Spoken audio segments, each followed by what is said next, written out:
to Hedgehog and welcome back to Inktoberfest Day 12. And today's particularly exciting because I'm actually at Ranger HQ as you are watching this video, if you're watching it as we're going along with the videos. So follow along on Instagram and Facebook to see what I'm up to. I'm doing an alcohol ink class with the master herself. I'm super excited, so you can follow along over there. But today we're doing alcohol ink pearls because I've had lots of messages about your mixed success with alcohol ink pearls. So I wanted to give you some top tips because they are super easy to use with some tips. So I wanted to give you some of those. You can go back and check out some of our other videos that I did earlier in the year on alcohol pearls. We'll add them into the blog post for you as well. Lots of fun things. And of course, Ranger has giveaways for you as part of this. They're giving away some alcohol inks and they have the coupon for you. So if you want to try out alcohol ink pearls, go for it. There's some amazing names as well. We've got things like intrigue and villainous, deception, enchantment. They have really, really cool names in them. So alcohol ink pearls are a little bit different because they contain a mica pigment. So when you look at them in the bottom here, you see how these separate. So your first thing you want to do is give them a good shake, and you can shake a few of them at a time.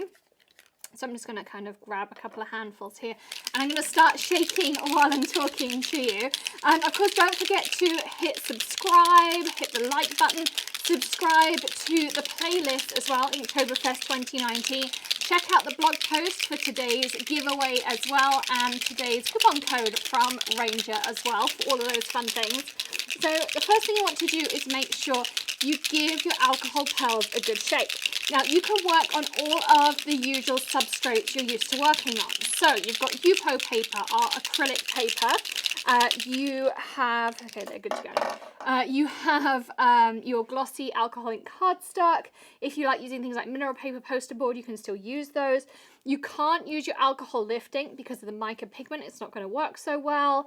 You want to give that one a miss. But other than that, you can pretty much use anything. Also, they work really well on that new black alcohol ink cardstock. They work on that new silver. They work on the brushed and the glittery. So all of those things, it works on all of those. Now, one tip I always say is I like to get some press and seal out when I start using alcohol inks. And that is just because I like easy cleanup. You do not have to use this tip. I know some of you like this tip, some of you do not. So personal preference, you can decide whether you like to use it or not.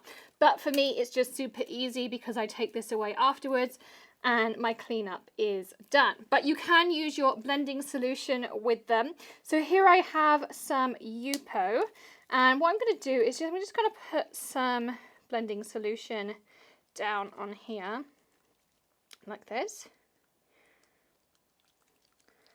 And the reason I'm doing this is just to get some movement underneath. And I'm sure I'm going to come back from New Jersey with lots of new tips and techniques to share with you. But I'm just going to start throwing some color down. Now, you can mix alcohol pearls with your regular alcohol ink. You can use the two together. They're going to combine just fine. Well, you'll find that your regular alcohol inks do start to kind of pick up some of that mica tint to them. That's absolutely fine. It's not going to change anything or do anything. But look how pretty these colors are. They are slightly different. They kind of have a more I don't know, I guess a more milky tone I tend to find, but I really love the mica effect in them. I do find they react slightly differently too with the mica in them, but again, I do love the way they come with that mica. And I did lots and lots of different cards in a video earlier in the year, and we'll link that up in the blog post so you can go check it out. Every day we have a blog post this month, so we've been super busy getting those ready. Maybe I'll even throw some in the middle here so you can see. But look how pretty these really kind of start to do. Now you could take your air blaster and you could move those around, but I kind of like the effects that I've got here. You can take your Ranger Heat It tool and you can start that evaporation process if you want to. You can start to create some watermarks in there. You could let it dry naturally. You can really kind of have some fun. Yupo is heat stable.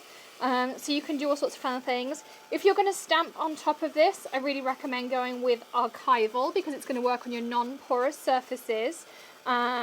and then you're going to have some really fun effects, and it's going to dry on there for you. So stamping wise, we're going to stamp with archival inks, and you've got a really great variety of colors in there. So you could go black, you could go with watering can, you know, you can go with the teals, the browns, the potting soils, the acorn, you know, you can go with all of those amazing colors. But here it is dried and evaporated, and I'm going to pick this up, and you can now see it's got a really pretty shimmer. It's not too kind of in your face, but at the same time it really does have a gorgeous shimmer. And again, you could go back in, you could add more colors, you could add layers, you could go back in now and add blending solution, you could spray isopropyl alcohol. Remember, the difference with blending solution versus isopropyl alcohol is that blending solution blends. So if I put this on here, whereas isopropyl alcohol actually lifts and removes color. So you can see here my alcohol is reacting, and I'm going to now put some blending solution in, and you're going to see different reactions. And I'm kind of just doing half so that you can see the different reactions that you can get.